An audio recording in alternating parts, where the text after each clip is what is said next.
I'm introducing the Space Development Conference Gala Dinner and Awards Ceremony.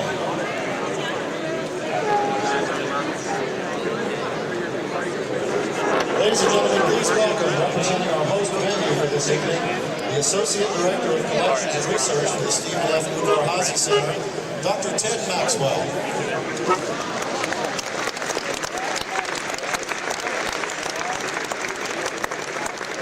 Good evening. I am Ted Maxwell, Associate Director for the National Air and Space Museum, and I understand that you all had a difficult choice to make tonight. It was either going to be the Preakness or the Udvar-Hazy Center, and you made the right choice. The building that you're in is only about half done. We have right now about 120 aircraft. It'll have approximately 212 when it's done. They will be hanging from 3 levels on the ceiling, and it's going to take us about 10 more years to move everything in. In the Space Hall, we'll have about another 20 or so large artifacts, and then about 10 every year for the next 5 years after that. The collection is so large that even after the building is completed and all the things that can fit in will fit in, we'll still have 40 aircraft that are stored in various states of storage. So you're just kind of seeing the tip of the iceberg. Come back about every year and you'll see some changes. As a matter of fact, if you come back on Wednesday, the Learjet that's down there will be about 60 feet or so in the air, and hopefully we'll stay there. It's a real pleasure to have you here tonight. It's just, a perfect place for this kind of venue, and I'm glad you chose us. Thanks a lot.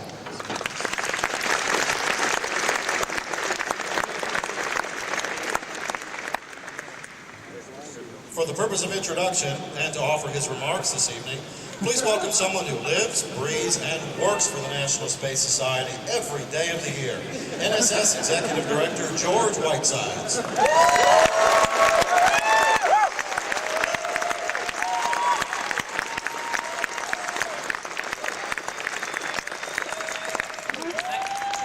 Thank you all so much. It is so wonderful to see you all here in this beautiful space, celebrating the 30th anniversary of the beginnings of the National Space Society.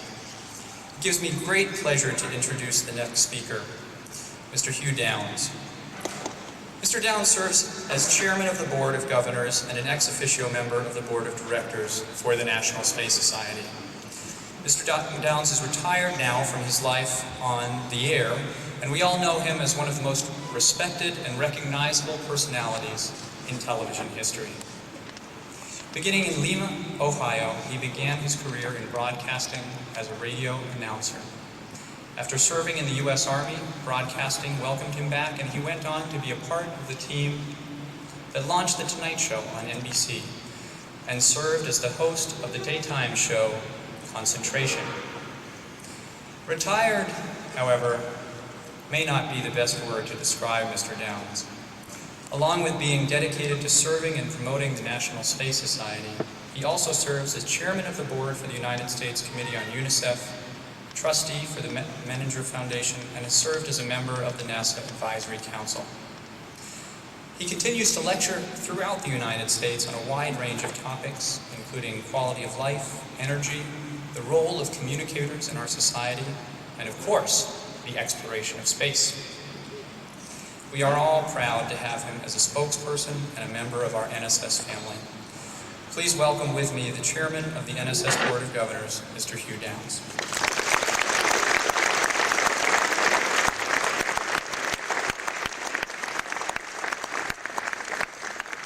Thank you very much, George.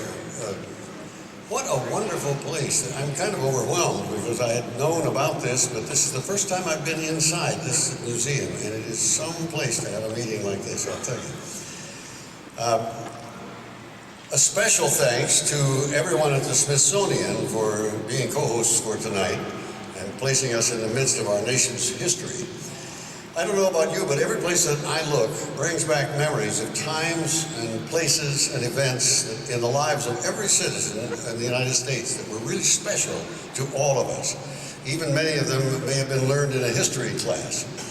We are all here, though, to celebrate, and we're really here because we have a passion to support and promote the ideas and principles involved in space exploration. I hope you had a chance to look at some of the exhibits here, particularly the vessels in which early space pioneers went into space for the first time. Future historians, I am positive, are going to look back and chronicle with enormous admiration the nerve, the guts that these guys had to do that at the very first. You saw the suits that they wore, the equipment that were developed for them that was state-of-the-art at the time. But every year that I'm on this planet, I realize more and more just how incredible the efforts of our early space pioneers were.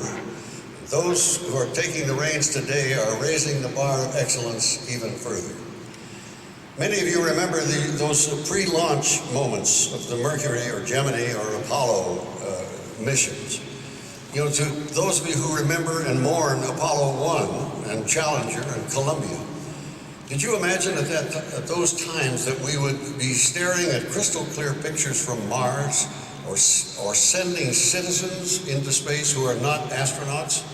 Today we have Spaceship One's success, no doubt inspired by all the accomplishments and visions of its NASA predecessors. We have a shuttle launch on the near horizon. We have lots and lots of entertainment and excitement really being generated about the regeneration of space exploration. And everything that's going on is having a positive effect on all of us on this planet. You know, the effect is still being, to my mind, and I come from a media background, is still being underreported. I think the time will come when that'll be redressed.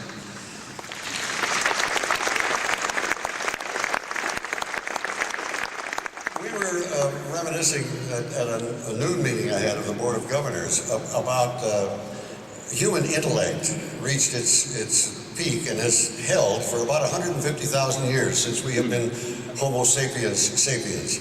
Science is only 400 years old, and rocket science is just 80 years old this year. When Dr. Robert Goddard had his liquid fuel rocket that went through a static test in 1925 and a year later got launched. Humans, the first humans, astronauts that is, that went into space was 44 years ago. And now we have space travel is really on us when you think that sending citizens to space who are not astronauts is only a matter of weeks old. I'm not going to detail the evolution of our organization, except to cite a memory of mine. When I was president of NSI, we had a newsletter that I desperately wanted to have evolve into a magazine. That was my dream. And to have watched this happen and to result in the excellent periodical Ad Astra has been a thrill to me, and I salute the editors and staffers of this quality publication.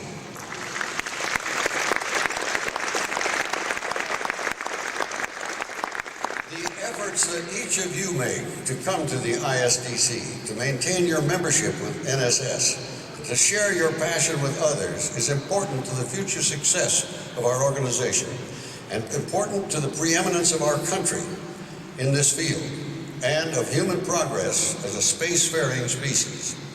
One of our strengths as an organization is that it connects boundaries of many nations and that we bring the variety and diversity of many cultures together under one unifying banner. We show people that we enjoy what we're doing.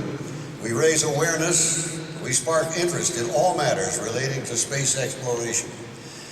So what is the vision for the future? Is it too much of a play on words to say the sky is the limit? I think that this really goes beyond that. More appropriate might be to say the sky is limitless. And we're all eager to see what the future is going to hold. We're all watching, and we intend to be there, right?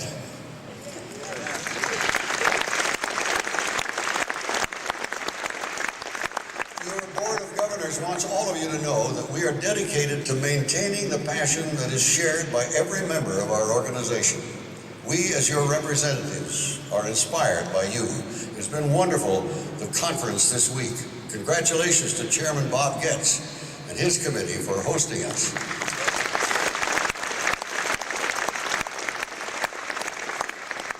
And a very heartfelt thanks to all the volunteers who helped to make the attendees feel really welcome.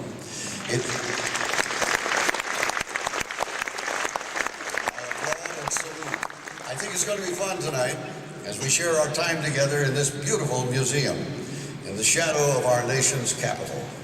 I thank you very much.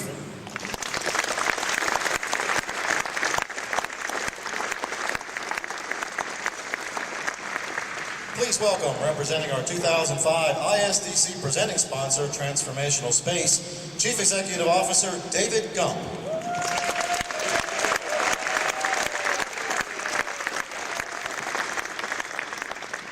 But I think the real thanks goes to George Whitesides and Bob Goetz and Josh Powers and all the volunteers who have made this happen. It's been a stupendous conference. We're very proud to have sponsored it. I think we're also all very inspired by what we see hanging on display here, especially rockets created by engineers using slide rules and punch cards and vacuum tubes. Imagine what we can do with the tools that we have today. I think there are great things in our future. But for government projects, there's an extra ingredient beyond great engineers and brave astronauts, and that's brave contracting officers. I'm thinking especially of the case of Kelly Johnson and the U-2 aircraft. A contracting officer sat down and wrote out a check for $27 million payable directly to Kelly Johnson and sent it to his personal mailbox and said, "Go forth and do great things." So, I think every so often, our brave government contracting officers need to step out of their comfort zone and place a bet on a few smaller, innovative companies, not only T-Space, but all the other innovative companies that are out there, and see what can happen when we try to achieve great things with fewer strings attached.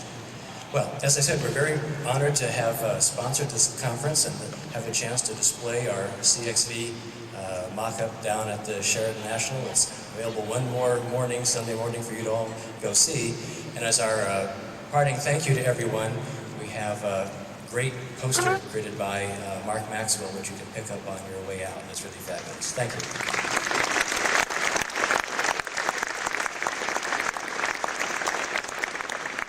Ladies and gentlemen, please welcome to the stage someone you've probably seen at registration, possibly at sessions, at lunches, at dinners, at meetings, on the phone, at the computer, sending emails, receiving emails.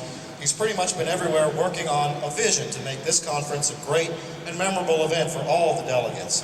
Your 2005 ISDC Chair, Mr. Bob Goetz.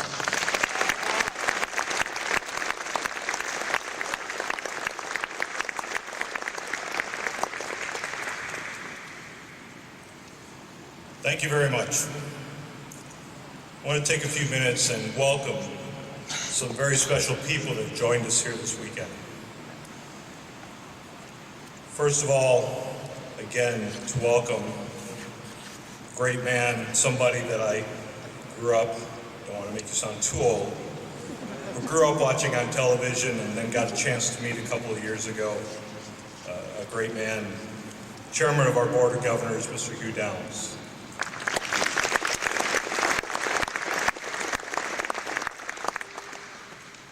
A man that I've come to know as a good friend, a great leader for the National Space Society, President and Chairman of the Board of Directors, Mr. Kirby Ikin.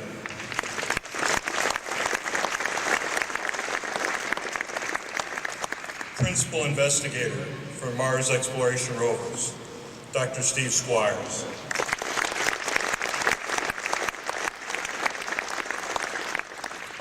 You heard him last night at dinner. Just some fantastic pictures and a description of something we never thought we'd see. Program Manager for Cassini, Dr. Robert Mitchell.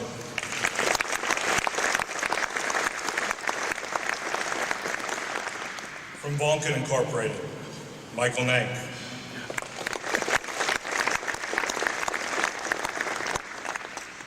somebody who's on the team to help the new NASA administrator shake things up. Associate Administrator and a good friend of the National Space Society, Scott Pace.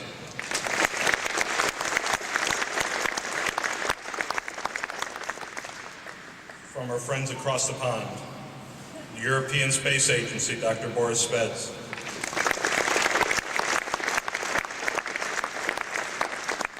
From the Eisenhower Institute, Susan Eisenhower and her husband, Raul Sagdayev.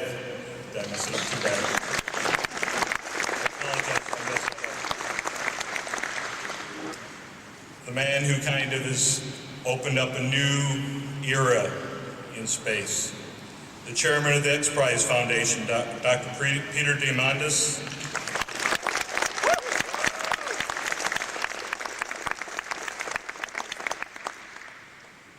The person who's starting to hand out new wings, the Associate Administrator for Space Transport, Patricia Grace Smith.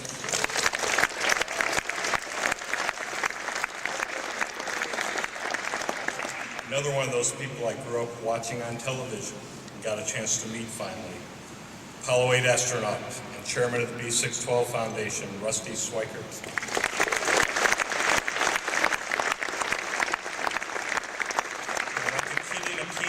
Meeting all these people now. President of the International Space University, Dr. Michael Simpson.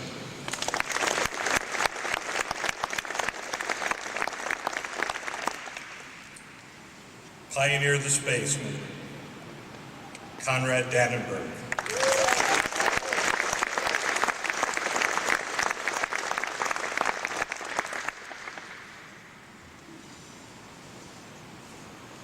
Entering the hall now, please welcome with me, Secretary of Transportation, Norman Mineta and his wife.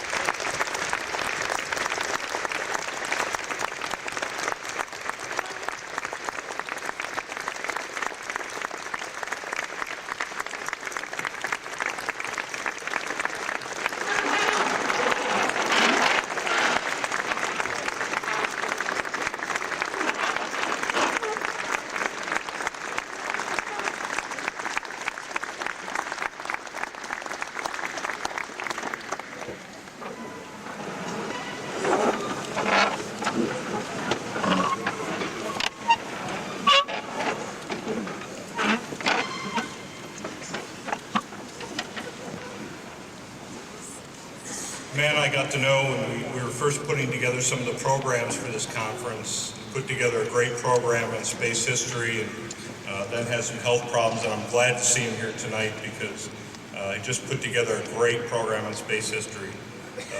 The chair of space history for the National Air and Space Museum, Dr. Roger Lonius.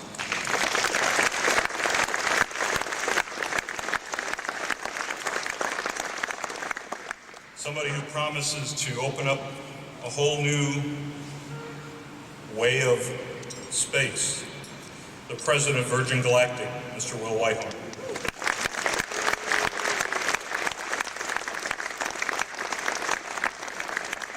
The president and general manager of Sea Launch, Jim Mazur.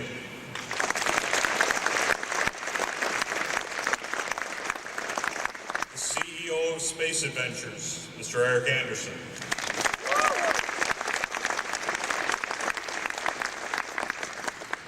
From NASA, Steve Isakowicz.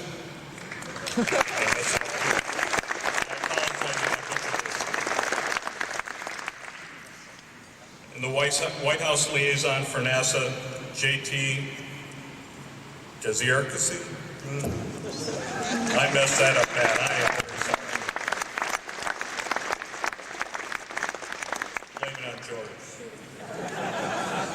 That's why they have executive directors, right? I'm also pleased to announce to you tonight that as of today, we have registered a total of over 800 people at this year's ISDC.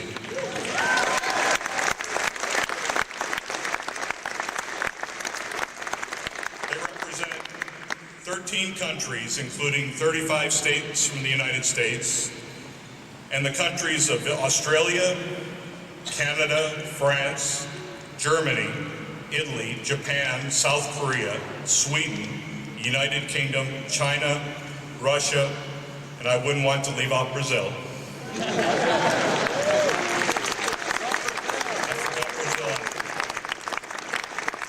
We had over 60 requests for media credentials from over 42 media outlets from 4 countries, and also a crew from NBC Nightly News was here on Thursday morning to cover our opening ceremonies with Burt Rutan. This was truly an international space development conference like no other before. Never did I think 3 years ago, when Chris Banquet asked me to help him look at how NSS was conducting their annual conferences, that I would be here in this position today. But that interest in space that Chris and I both had when growing up in the age of Apollo was rekindled as he got me involved in the board of directors, the executive committee, and the conference's coordinating committee. Somehow he convinced me to chair an ISDC in Washington that some people said couldn't be done.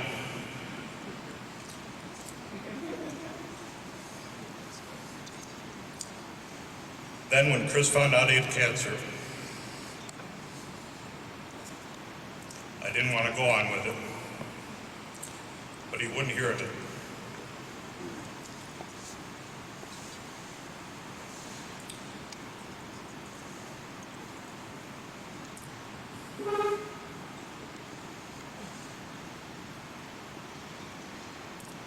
This is for you, buddy.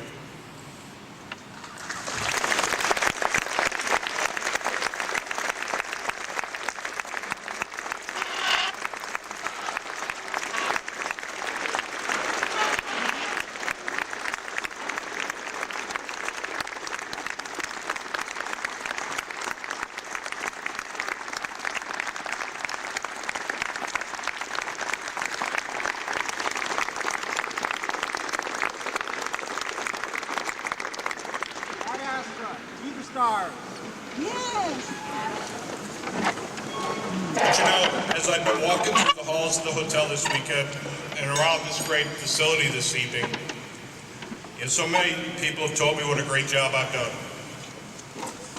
But it really hasn't been me, but the work of a talented group of people who've really put up with me for the past year or so. It pulled together a fantastic group of volunteers that you've seen around the hotel in those light blue, Stu, it's not Carolina blue, polo shirts. Please, when you see these volunteers, thank them for the great job they've been doing to make this ISD so fantastic.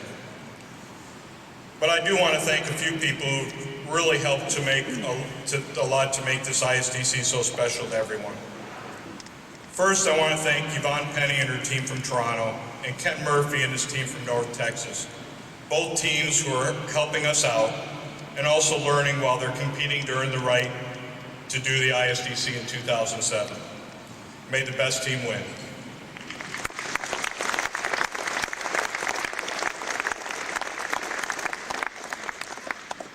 I want to especially thank our conference organizing committee and our managers.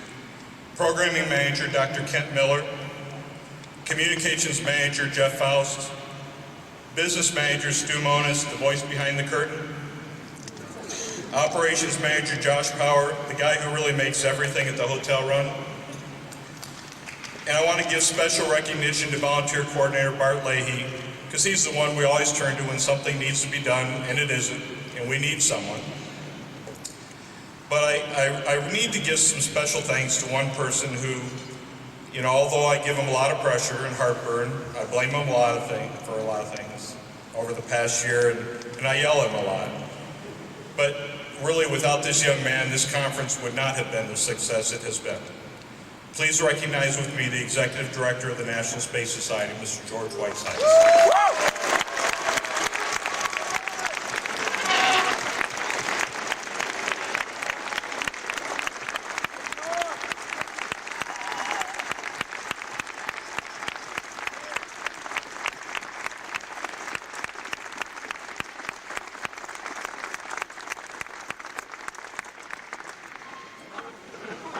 This has been, well, You know, there's a lot of adjectives you can use for the type of experience this last year has been.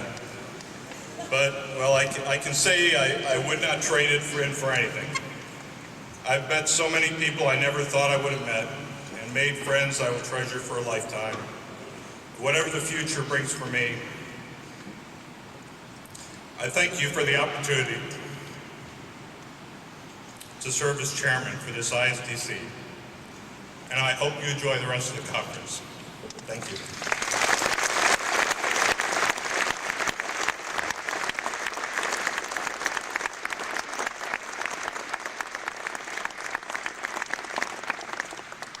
At this time, I'd like to call past Vice President and current National Space Society board member, Greg Ruckert, to the stage for the purpose of offering the invocation for tonight's gala dinner. Welcome. After the landing of Apollo 11 on the moon, our own Buzz Aldrin, on the air, invited the citizens of Earth to give thanks in their own way on that special occasion. Then he said off the air, "On the moon, I am the vine. You are the branches.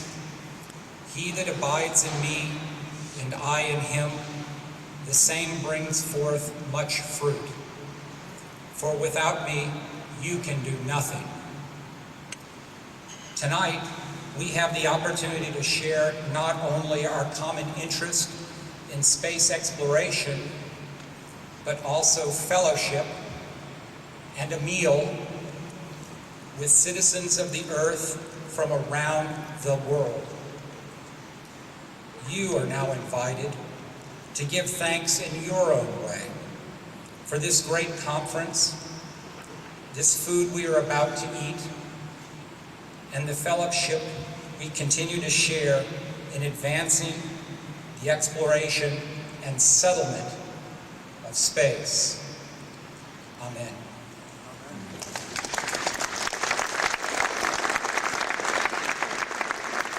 Ladies and gentlemen, our program will continue after dinner. Please enjoy your meal. Australia, for the 2005, his home and his NSS family is all over the world. For his remarks and to introduce our featured speaker this evening, please welcome National Space Society President Kirby Ikin.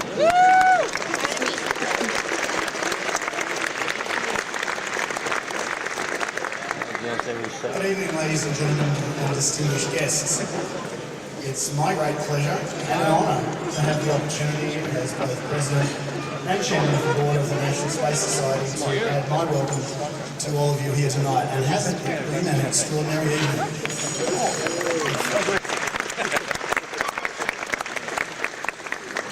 To dine amongst so much aviation and space history is really, truly remarkable.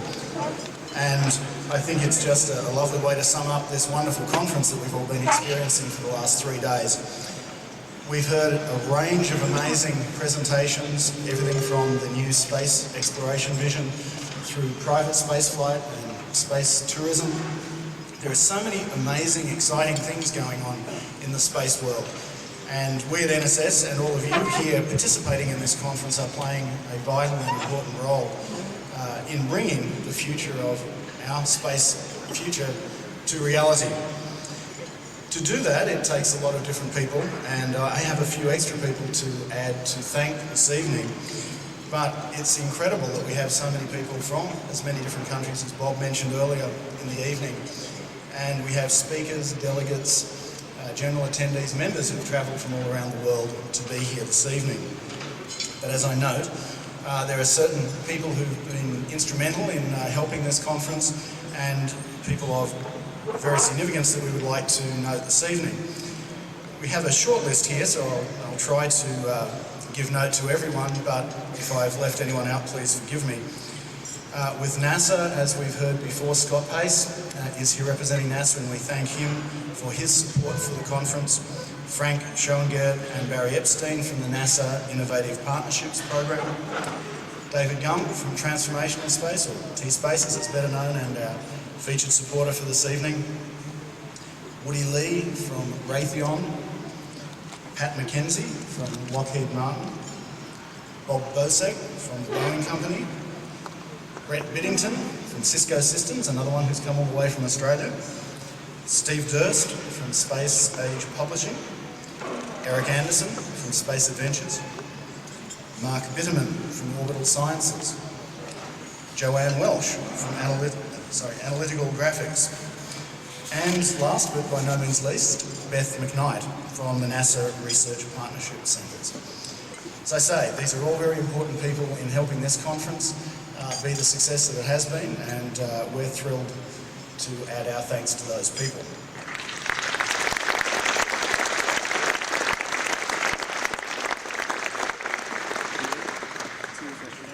But one of the other tasks that I have this evening is to introduce our very special guest speaker this evening.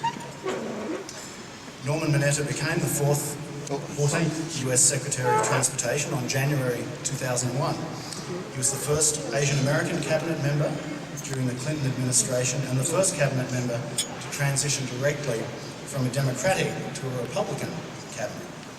As Secretary of Transportation, he oversees nearly 60,000 employees and a $61.6 billion budget. Notable milestones during Secretary Mineta's leadership include America's lowest vehicle and rail fatality level ever recorded, an extraordinary thing. The safest 3-year period in aviation history, something that is very relevant to those of us interested in the future of private spaceflight. Development of the Sea Marshal Program, maritime safety and security teams. He guided the creation of the Transportation Security Administration, an agency of more than 60,000 employees charged with Americans when they travel. Secretary Mineta also served as Secretary of Commerce under President Clinton, and he is a past Vice President of Lockheed Martin Corporation, something that obviously gives him a connection to our direct interests. He's a past member of the US House of Representatives for the Silicon Valley area of California, and he's also a past mayor of San Jose in California. He's a man who has had the safety and well-being of every man, woman and child on his mind for every single day of the year. Something that, again, is very relevant to what we have been talking about in these last couple of days to do with private space flight and space tourism. It's an honour to have him here this evening, and I'd like to invite everyone to join me in welcoming the Honourable US Secretary of Transportation, Norman Y. Mineta.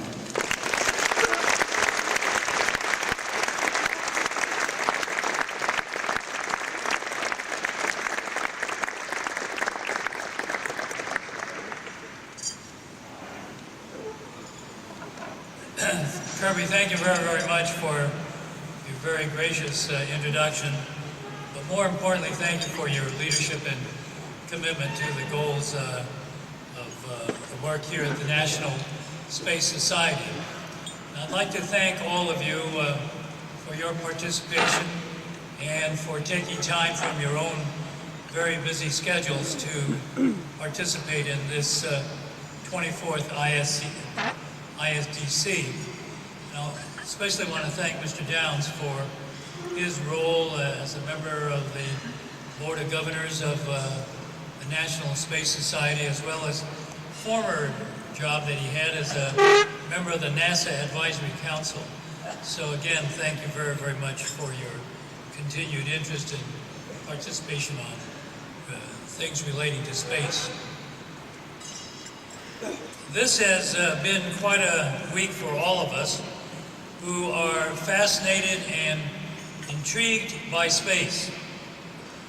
If you're sitting next to someone with a distant look in their eye, perhaps he or she is focused on a galaxy far, far away. And they are not alone. Hundreds of thousands of Americans lined up for hours, even days, to be among the first to see the last installment of the Star Trek saga. Now, I imagine that, Star Wars, rather. Star Wars, sorry about that. Star Wars.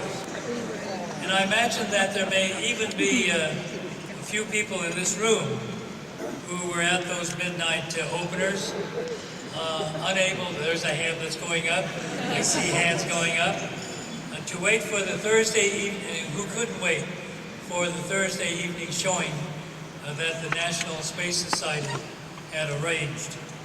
So that's all right. Admit it. You're among friends. That's all right. If I hadn't been on the road this last week, you might have found me there as well.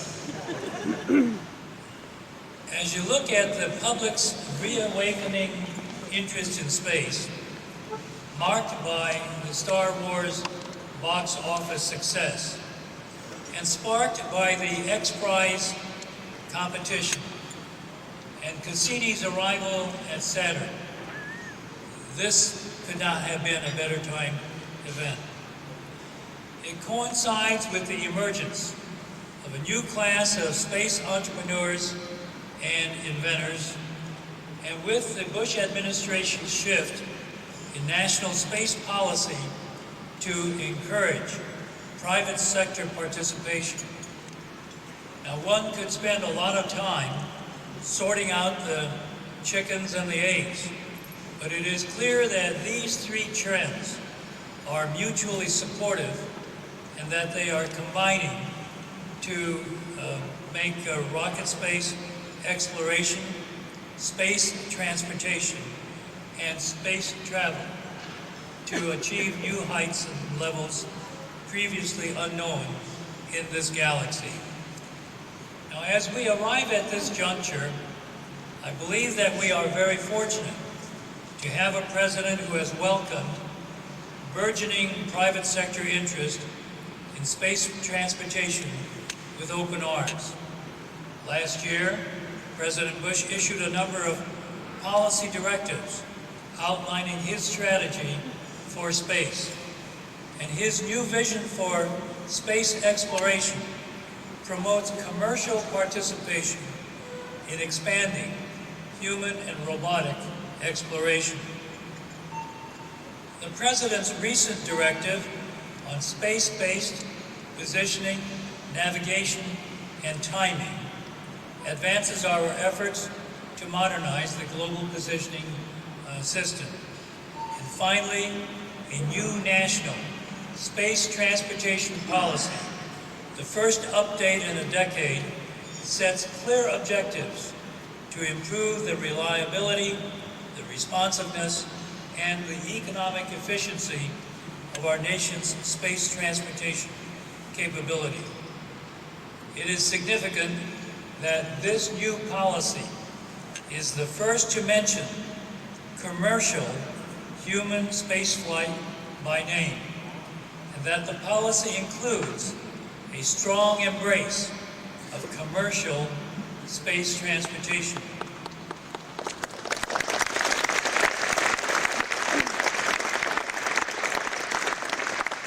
Now, that welcoming attitude was also echoed by NASA's new administrator, Michael Griffin, just the other day at the Space at the Crossroads conference. He emphasized his eagerness to make sure that NASA gets a commercial deal whenever possible. And he said, and I quote, "If you can provide, we will buy," unquote. Now, utilizing the commercial sector is a critical strategy for the future of the space industry in the United States. It allows NASA to focus on the frontier, its space exploration vision, while commercial enterprises provide the goods and the services. For the first time in many years, all of our goals, whether you are in government or in industry, are closely aligned.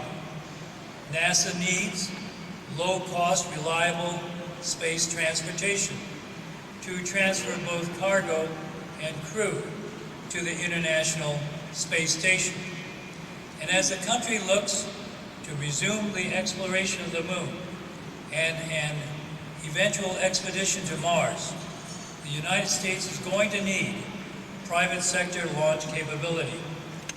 The Department of Defense is looking for low-cost, responsive spacelift options.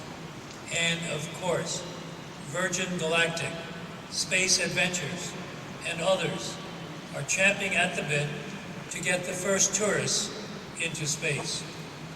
Suborbital space will be the first step for some of these companies, but orbital tourism is the ultimate goal.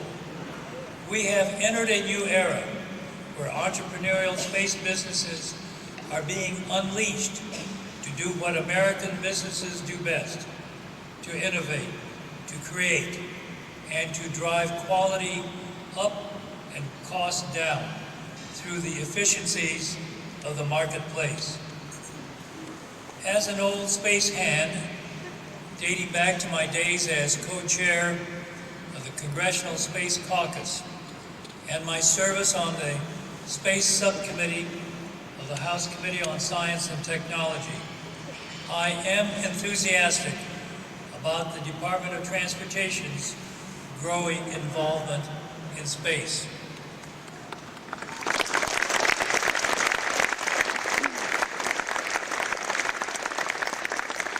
Through our Office of Commercial Space Transportation, headed up by the very capable Patty Grace Smith. Patty's right here.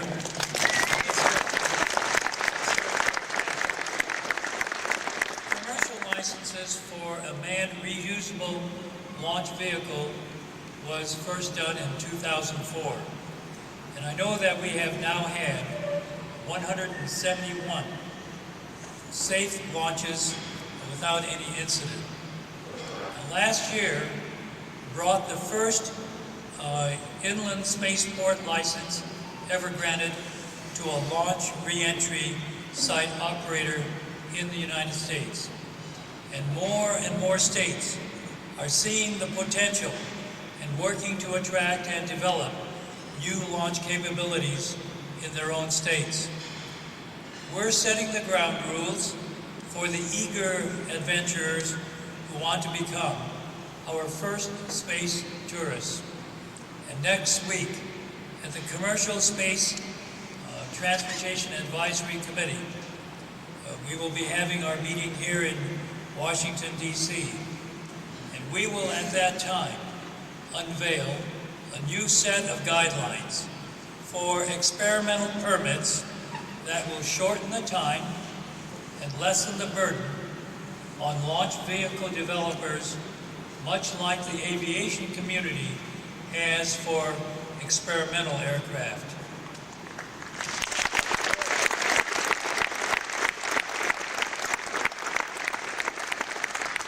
And without losing sight of our responsibility to protect public safety, our approach at the Department of Transportation is to allow this industry the freedom to develop, mindful that it is still in its infancy. Surrounding us here tonight are some of the fastest and most exciting air and spacecraft in history. Even more exciting, I believe, is the course that lies ahead. And so let me conclude by congratulating tonight's award winners.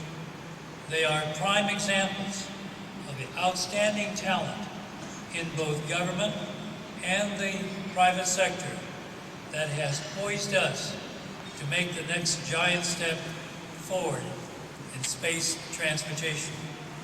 Travel safely. May God bless each and every one of you. And may God continue to bless the United States of America. Thank you very much.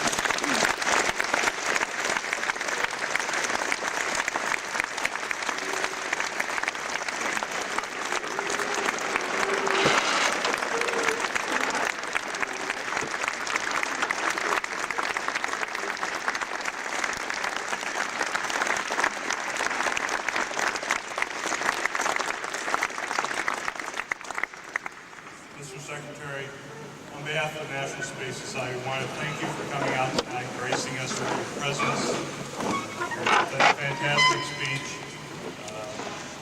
great to have you here with us this evening. On behalf of the Society, please accept this plaque from us, remembrance of your speech time.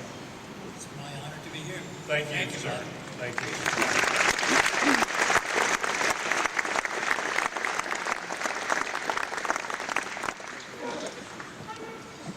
Ladies and gentlemen, to lead the 2005 International Space Development Conference Award Ceremony, please welcome back to the stage our 2005 President, Mr. Kirby Ikin.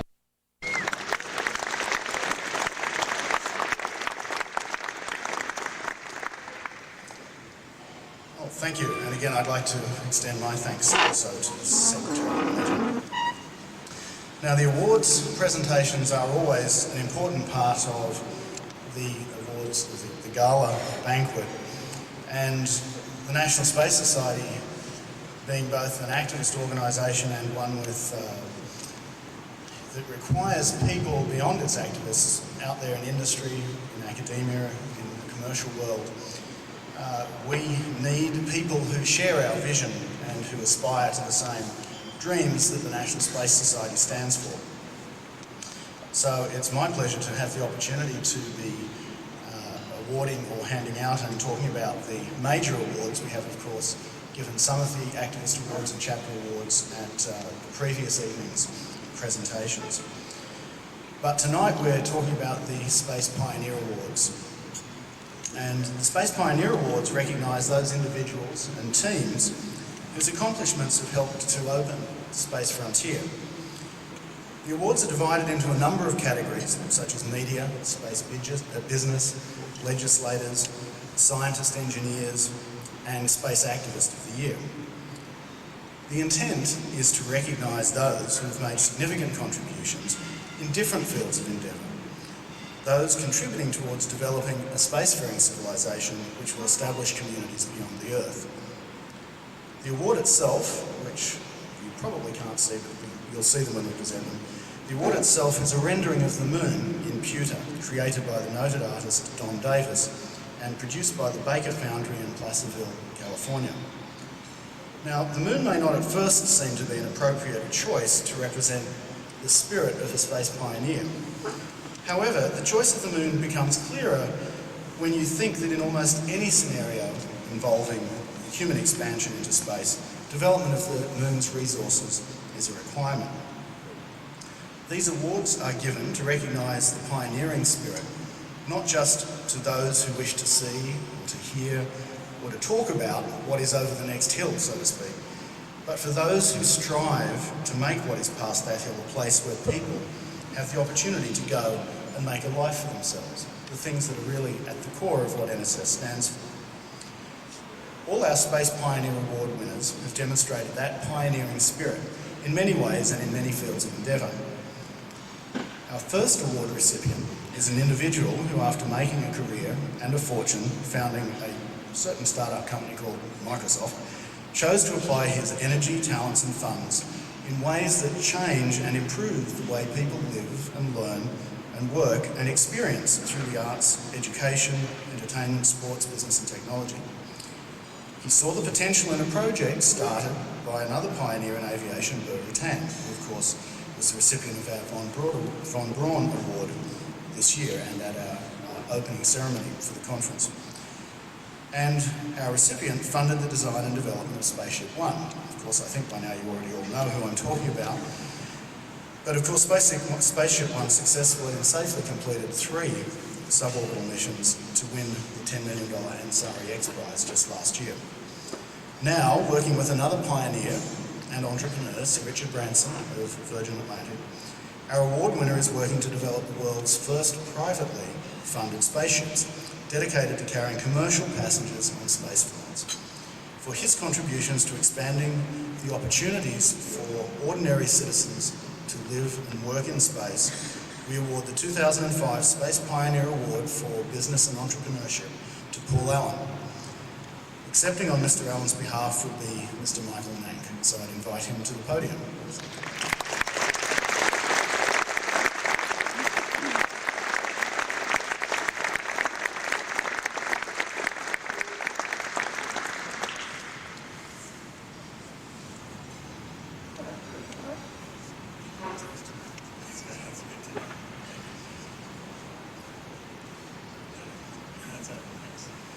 Thank you very much. I just want to let everyone know on behalf of Paul Allen, he wishes he could be here tonight. Unfortunately, travel plans were not in the cards, and he's unable to make it. But again, he's very honored and appreciates the thoughts. And I just want to let you know also that Paul has had a lifetime interest in science and technology. And in fact, I would say probably 8 or 9 years ago, he was really looking for a way where he could have a significant impact on space exploration and future of space travel.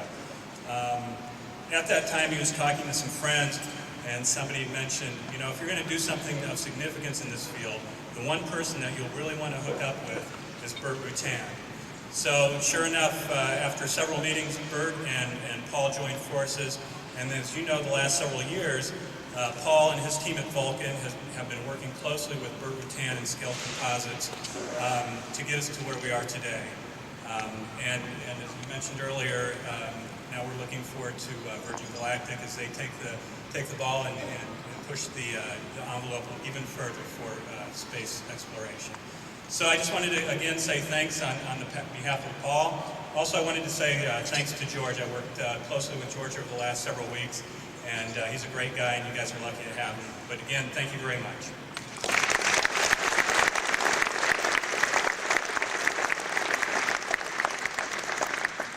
Thank you very much, Mike.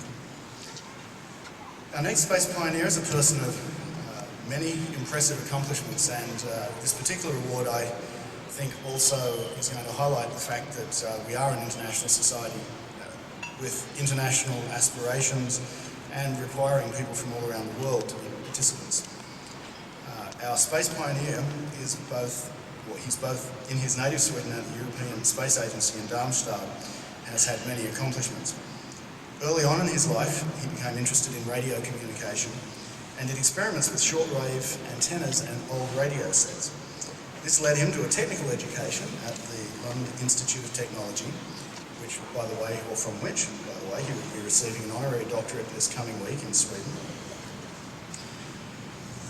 There he developed the world's first inkjet printer for computer graphics and colour, giving scientists a unique opportunity to present their results in colour graphics.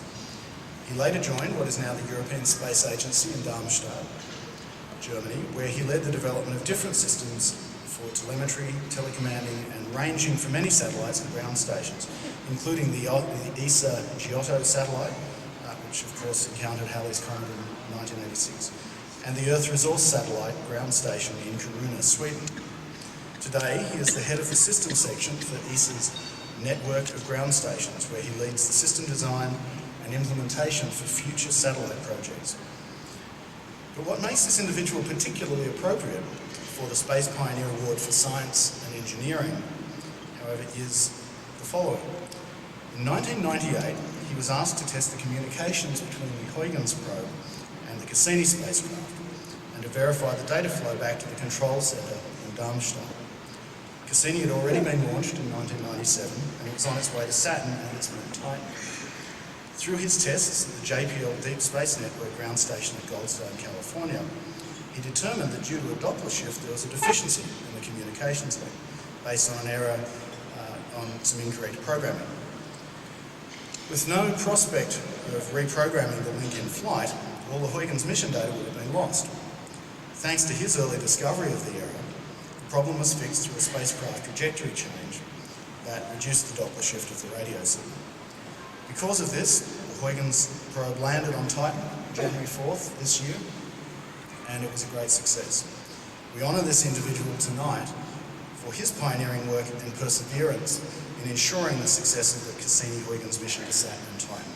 I'd like to invite Dr. Boris Smeds to come up and receive the Space Pioneer Award.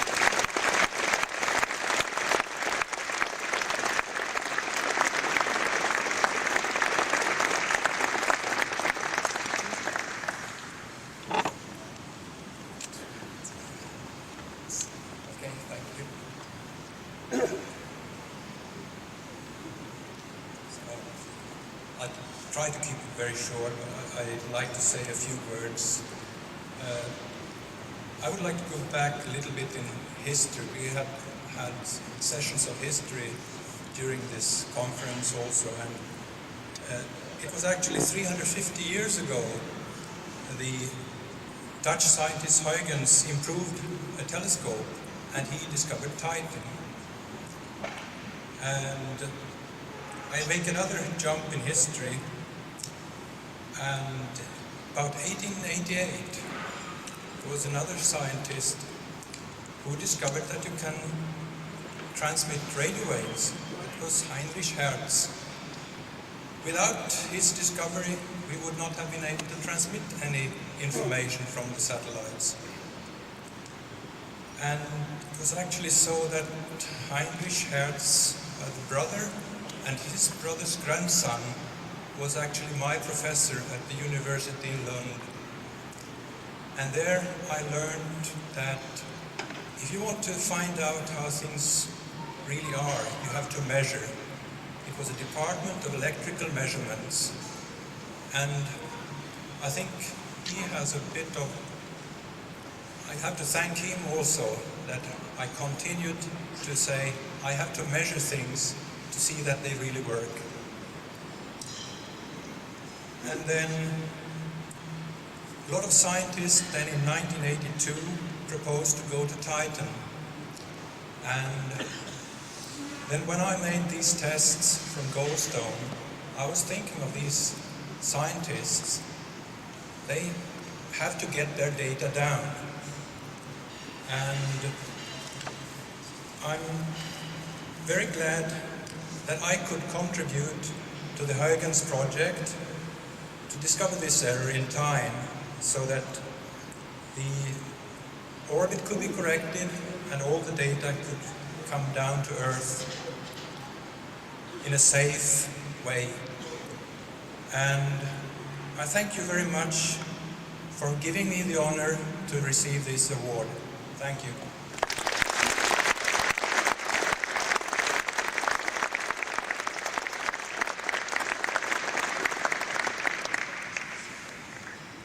Our last Space Pioneer Award for 2005 is for a science and engineering team, the Mars Exploration Rover Mission Team, for their continued successful operation of the Mars mobile rovers Spirit and Opportunity.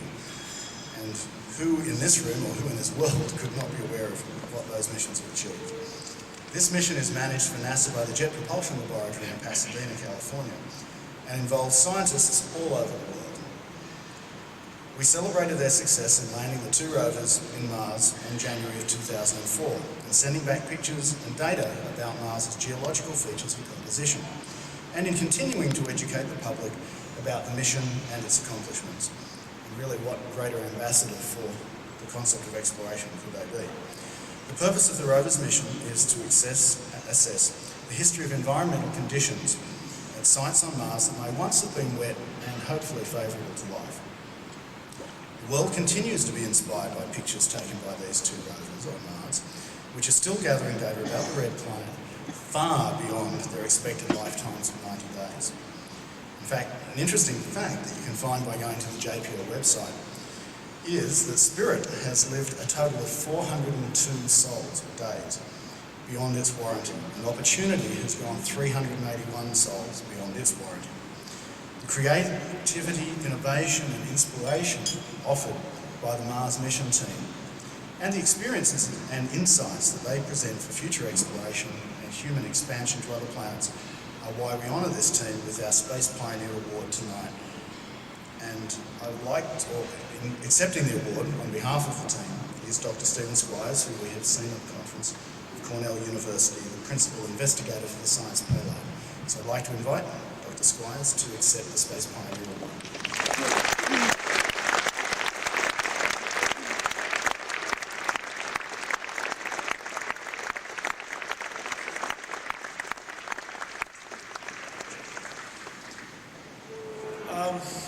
The Mars Exploration Rovers, Spirit and Opportunity, like a number of the vehicles in this beautiful museum, are machines so complex that no single human being is capable of understanding them. When you try to develop something like that complex, whether it's Mars Exploration Rover or an SR-71 or a space shuttle, it requires teamwork. And the MER team was an extraordinary group of individuals that I feel very privileged to represent tonight. I recently took for myself the task of trying to assemble a complete list of all the people, everyone, who worked on the Mars Exploration Rover project. Everybody from our project manager, Pete Tysinger, to the ladies with the sewing machines in Dover, Delaware, who sewed our airbags. I failed, I'm sure, but I did the best I could, and I got over 4,000 names. So on behalf of those 4,000 members of our team, and on behalf of Spirit and Opportunity, who could not be here tonight, I'd like to thank you very much.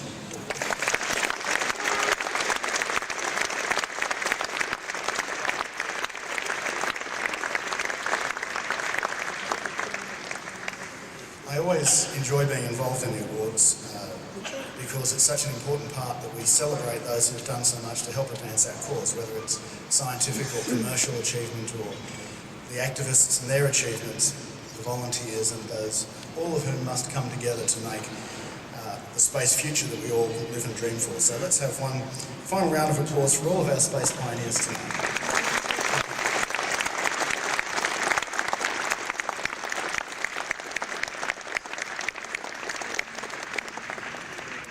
Congratulations once again to our award winners this evening. Now, if everyone would direct their attention to the stage and video screen for a very special presentation, we'd like to welcome to the stage NSS Chairman of the Executive Committee, Mr. Gary Barnheart.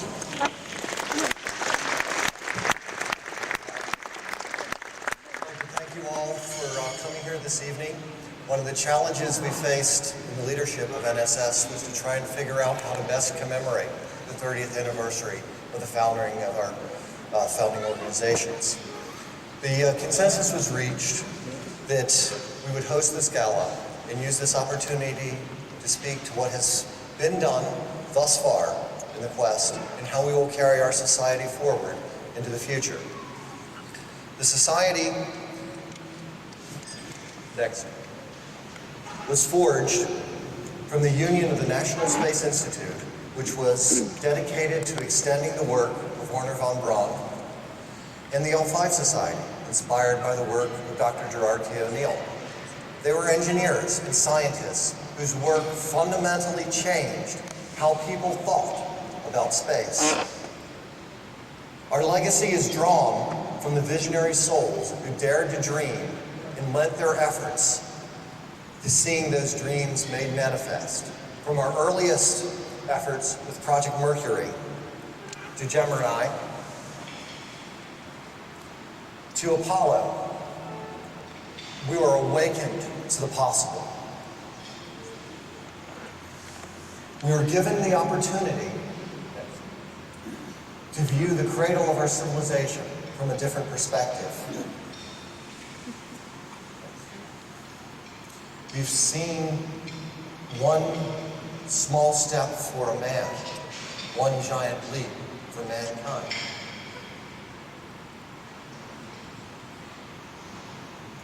Next. We have come to know that we were already on a spaceship. A spaceship that requires our stewardship on an ongoing basis. We discovered that we could learn to live and work in space. We committed to going to work in space in earnest. We found our footing.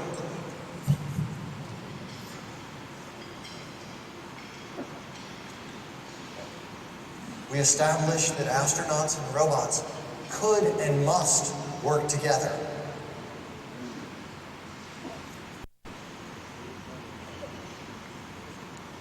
We established a permanent presence in space.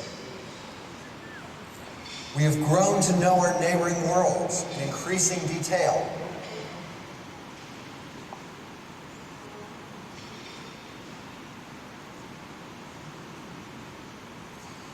Our vision has been extended by our great observatories.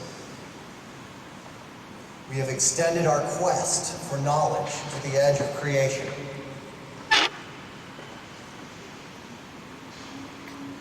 And we have come to know that our future ultimately rests in the creation of our own worlds. So as we celebrate the 30-year history of the National Space Society and our world's investment in space endeavors, and its predecessor organizations, the National Space Institute and the L5 Society, we acknowledge that the Society has faced many challenges over the years. However, it has risen to meet them all and is now on the road to embracing the opportunities in the new world of space. Our goal is to become the preeminent space organization that builds and fosters connections between the diverse individuals, organizations, companies, agencies, governments that comprise the greater space community.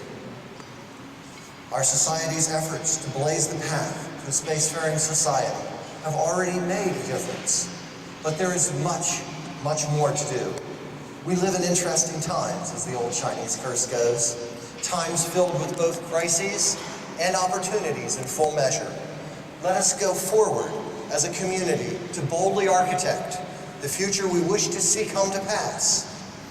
We are proud to report that our society will be an important part of making that future happen, and look forward to the honor and privilege of working with all of you to hasten the day that we achieve the goal of creating a true spacefaring civilization. Thank you all for joining us tonight, and thank NASA and the scientific community for these wonderful images. Check out the astronomy picture of the day in the NASA archives. There are thousands. I wish I could have presented them all. I had to just touch the surface. Thank you all for joining us this evening.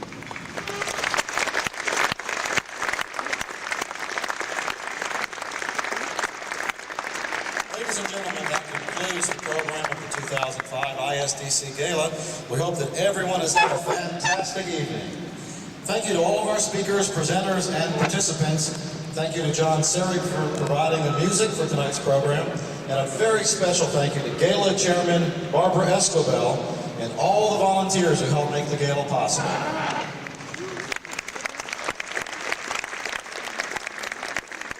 The buses leaving for the Sheraton will leave shortly from the front entrance of the Invocation Center. Please travel safely, enjoy the rest of the 2005 International Space Development Conference, and have a great evening.